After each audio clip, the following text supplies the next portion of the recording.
मित्रांनो, आजची कथा आहे रावणाच्या मृत्यूनंतर मंदोदरीचे काय झाले. लंका युद्धामागील एक अनसुनी कथा.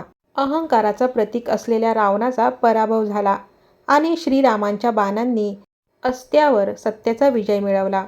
महायुद्ध संपले होते, पण पराभूत झालेल्यांच्या हृदयात एक मौन युद्ध सुरू झाले होते. ज्या मंदोदरीने रावणाला नेहमी धर्माचा मार्ग दाखवण्याचा प्रयत्न केला, तिच्या नशिबात पुढे काय लिहिले होते. एका पतिव्रता स्त्रीला पतीच्या पापांची शिक्षा मिळाली की नियतीने तिच्यासाठी वेगळाच मार्ग निवडला होता.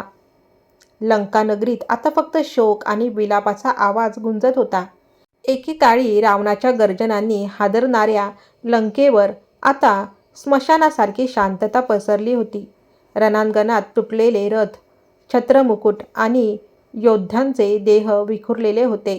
तेवढ्यात राजवाड्याचे दरवाजे उघडले आणि स्त्रियांचा एक समूह विलाप करत रणांगणाकडे धावला. त्या सर्वांच्या पुढे होत्या लंकापती रावणाची पटराणी मंदोदरी, मैदानवाची कन्या मंदोदरी, जी तिची बुद्धिमत्ता आणि रूपासाठी प्रसिद्ध होती. आज तिच्या डोळ्यातून अश्रूच्या धारा वाहत होत्या. तिचे केस विस्कटलेले होते, पायात काटे बोचत होते, पण तिला कशाचेही भान नव्हते. धुळीत माखलेल्या एका विशाल देहाकडे तिची दृष्टी गेली. तो देह दुसरा कोणी नसून तिन्ही लोकांवर राज्य करणाऱ्या दशानन रावणाचा होता. मंदोदरी धावत जाऊन तिथे कोसळली आणि छातीवर हात ठेवून धाय मोकलून रडू लागली. तिचे ते करुण रुदन पाहून वानरसेनेतील वीरांचे डोळेही पाणावले. मंदोदरी विलाप करत म्हणाली, हे नाथ, तुमची ही काय अवस्था झाली. जे देव तुमच्या भीतीने थरथर कापत होते, ते आज आकाशातून तुमची ही दशा पाहत आहेत. मी तुम्हाला कितींदा समजावले होते की श्रीराम हे साधारण मानवी योद्धा नसून साक्षात नारायणाचे अवतार आहेत. सीतामातेला सन्मानाने परत करा, यातच लंका आणि आपल्या कुळाचे कल्याण आहे. पण तुमच्या अहंकाराने तुमची बुद्धी भ्रष्ट केली. तिने पुढे म्हटले, तुम्ही 4 वेदांचे ज्ञात होता, भगवान महादेवांचे परमभक्त होता. तुमच्या बाहूमध्ये कैलास पर्वत उचलण्याचे बळ होते. पण जर तुम्ही स्वतःच्या क्रोधावर आणि कामावर विजय मिळवू शकला नाहीत, तर ते बळ आणि ज्ञान शेवटी काय कामाचे आले.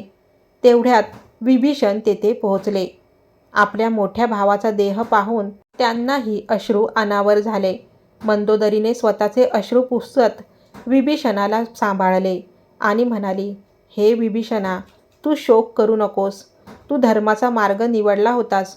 हा विनाश तर दशाननांच्या स्वतःच्याच कर्मफळाचा परिणाम आहे.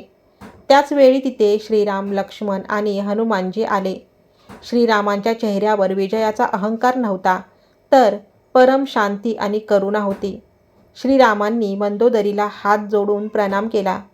श्रीराम अत्यंत शांत स्वरात म्हणाले, हे लंकापतीची महाराणी, दशानन हे अत्यंत विद्वान आणि शक्तिशाली योद्धा होते. पण ज्ञानावर अहंकार हावी झाला की विनाश निश्चित असतो.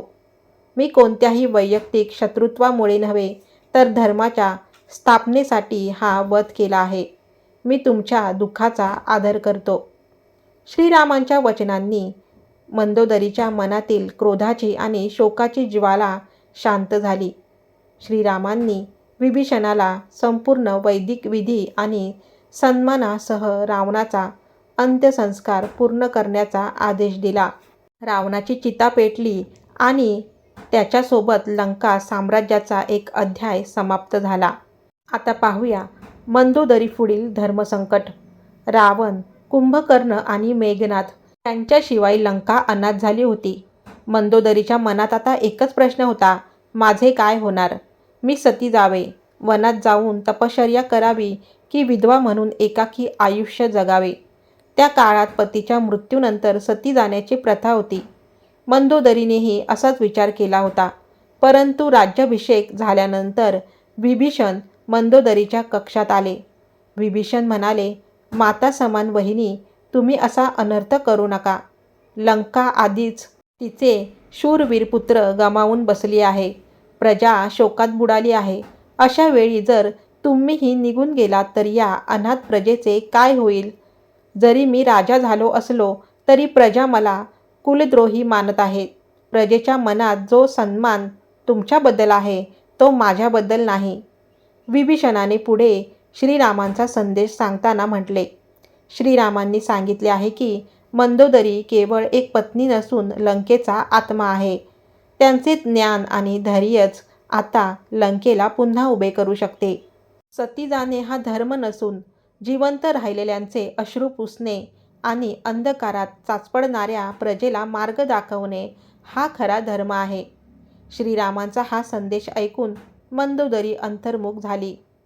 तिच्या हे लक्षात आले की केवळ प्राण त्यागणे ही खरी भक्ती नाही. अनाथ प्रजेची सेवा करणे हेच खरे तिचे कर्तव्य आणि प्रायश्चित्त असेल.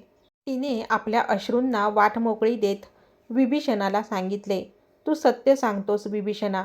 रावणाने आपल्या हट्टापोटी जी आग लावली आहे त्यात जळून मरणे नव्हे तर ती आग विझवून शांतता प्रस्थापित करणे हाच माझा खरा धर्म आहे."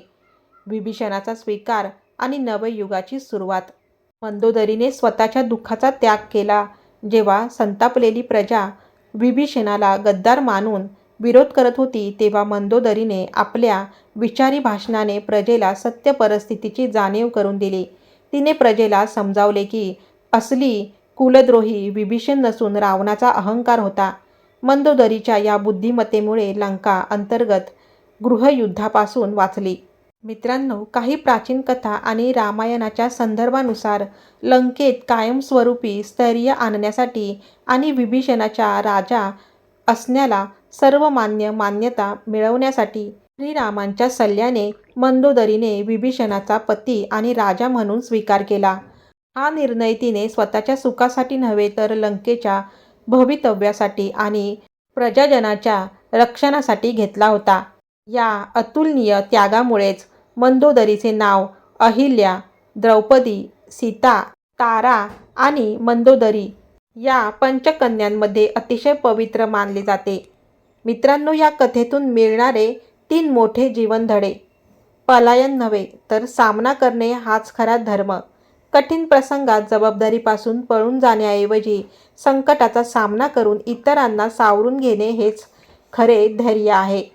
अहंकार हा विनाशाचे मूळ आहे. माणूस कितीही ज्ञानी आणि शक्तिशाली असला तरी अहंकार त्याच्या सर्व चांगल्या गुणांना नष्ट करतो. संयमाने आणि सत्याने क्रोधावर विजय मिळवता येतो. जेव्हा परिस्थिती हाताबाहेर जाते तेव्हा शस्त्र उचलण्यापेक्षा शांत मन आणि बुद्धिमत्ता सर्वात मोठी ताकद ठरते.